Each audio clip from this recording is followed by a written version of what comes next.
عرب ممالک میں ملازمت کے لیے وظیفہ، 5 وقت باجماعت نماز کا اہتمام، استغفار کی کثرت، گناہوں سے بچنے کا اہتمام اور ملازمت کے لیے جائز ذرائع اور وسائل اختیار کرنے کے ساتھ ساتھ ہر نماز کے بعد 7 مرتبہ اور چلتے پھرتے اس دعا کا اہتمام کیا جائے۔ اللهم أكفني بحلالك عن حرامك وأغنني بفضلك عمن سواك۔ اور جب بھی وضو کریں تو دوران وضو اس دعا کا اہتمام کیا کریں۔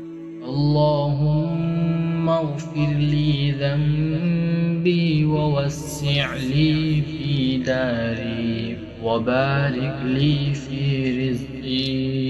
امام کرنے سے انشاءاللہ رزق کی بہتر صورت بن جائے گی، چاہے عرب ملک میں کوئی مناسب ملازمت کی صورت میں ہو یا کوئی اور صورت میں۔